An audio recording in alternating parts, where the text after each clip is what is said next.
they can still continue to operate. We should include those businesses that were operating in red to operate in purple.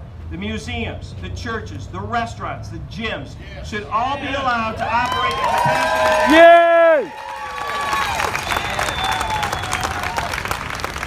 So I want to see forward progress. I know we are the land of opportunity, and the opportunity is to both fight the virus and open our economy. We want to keep the businesses open again. Businesses that were open last week, who according to our numbers here at the county, are not the problem. They are not the cause. They are the answer. Once again, this is not a choice between opening up businesses or saving lives. We can do both. Thank you very much. Thank you. Yay! Thank you so much, Supervisor Desmond, for those great words. And you know what, let's take a time out right here. We're going to do a little cheer. When I say open, you say Diego. Open. Diego. Open. Diego. Open. Diego. Thank you very much. All right, we got East County in the house. Mayor Bill Wells, everybody. Yay!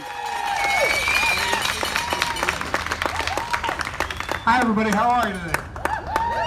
Thank you so much for coming out. I want to thank you for inviting me and all the other people that organized this great event. There is more to living than being afraid to die. That's it. That's right. Every day we have to make choices, and we have to balance those choices with the risk versus the benefit. I'll tell you a little story about my kids. I got two kids that are laid up today. This morning I had to take my oldest son to the VA hospital. He got hurt in Afghanistan, had several surgeries, and today he had his little tiny baby pinky amputated, and he's going to be fine. But I remember when he applied for the Marine Corps, he was a little guy at that point. Now he's a big, strong man, but at that point he was kind of a little guy. He was only 17 years old. And we went to the recruiting station, and the recruiter said, "Hey, I'll make sure we keep him out of combat. Don't worry, I'll put him in supply or something." And I said, "You know what? He's a man. Let him do what he wants to do." And he decided to go into forced recon, which is the most dangerous thing you could do in the Marine Corps. And he doesn't regret it. And he paid a price for that, and he got injured. But I think that if you talk to him, I know that if you talk to him, he would tell you that the benefits of that, of him being the person he wanted to be, living the life he wanted to live, and the way he wanted to live it, it was worth it to make that choice. And what's different between this scenario and the scenario that is happening with us right now is he had the choice. See, you're not being given a choice. You're told you have to live in fear. You're told you have to behave a certain way. And that if you don't do that, you're going to be a pariah. And let's just be completely honest. This is not about science. This is not about medicine. This is about politics. That's right. That's right. That's right. All about politics. And I can prove it to you because I have to go back a little bit. A couple of months ago, I was feeling very, very sorry for all the people that were living in my city. People were coming to me on the street, they were emailing me, they were calling me, they were texting me, and they were saying in various ways, "We are so desperate. We feel helpless and hopeless. We don't know what's happening to our city. We don't know what's happening to our country, to our county, to our state. And we don't know where we fit in any of this because we don't believe the things that they're telling us we have to believe."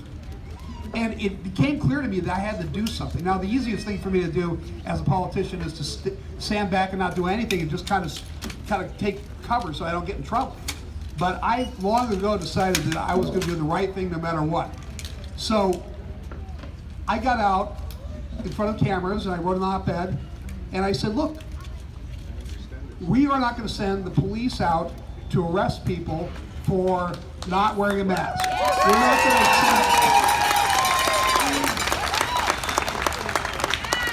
if somebody calls up and says, 'Hey, my neighbor's having a party. I think there's more than 5 people there. You know, could please send the police?'" And believe me, this is not hyperbole. This happens every day. Our police department gets phone calls to get involved in mask disputes, in neighbor disputes about too many people.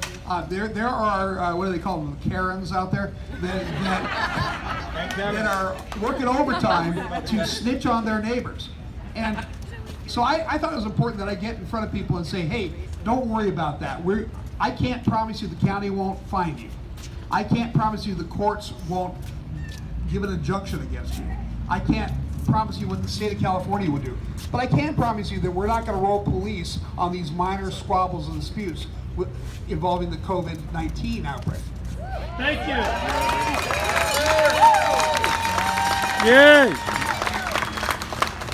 But more importantly than that, I thought it was important that I stand up and tell people, you're not alone. You're not crazy. Your ideas are not wacko. Your ideas are being championed by a lot of really important people. You look at the Oxford study, which agrees with most everything that you all believe in. You look at the WHO, which a few months ago was the gold standard for this. And now they came out and said, you know what, social distance or the lockdowns just don't work. And so now they're pariahs. Their opinion no longer is valid. You look at even Governor Newsom, who started this whole process by telling almost everybody is going to eventually be exposed to this, which, by the way, I think is the normal course of events for a virus. So I want to remind you that this is mostly political, and you're being demonized because you are representing a political view that is not popular in the state of California. Freedom. And so I think, yeah, well, freedom's a big part of that, isn't it? Freedom. Freedom! Freedom! Freedom! I'm talking too long, but I wanted to give you a couple statistics. By the way, my background is in mental health. I have a doctorate in psychology and an RN, so I'm not completely unaware of some of these things. From the Behavioral Medical Journal, suicide rates are up in some places 145%. Give it back to them. There's a RAND study that says binge drinking amongst adults is up 40%.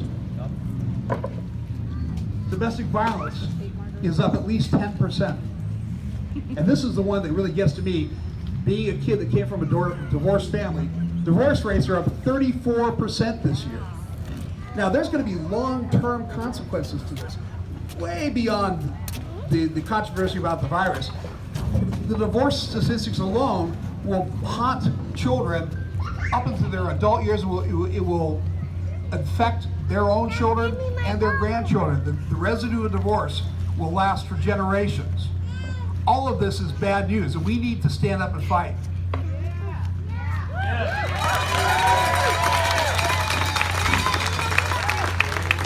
I'm going to wrap up here, but I remember when President Trump won his election 4 years ago.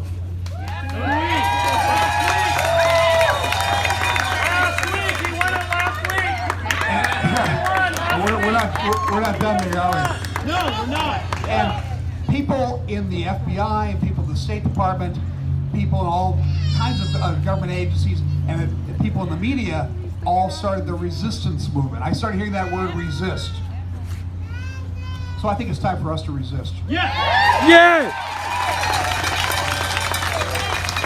Time for us to depoliticize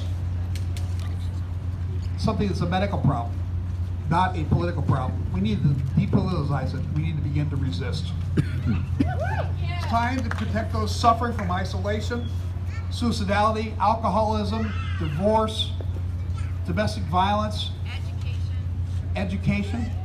Oh, by the way, another thing. You know that if you have a kid in private school like Governor Newsom, 97% of those kids are going to get full-time instruction. You know how many percent of kids that go to public schools get full-time instruction? 3%. So from all of that, it's time for us to resist. It's time for government to stop trying to criminalize people that just want to keep their businesses open, just want to send their kids to school, just want to protect the Constitution of the United States.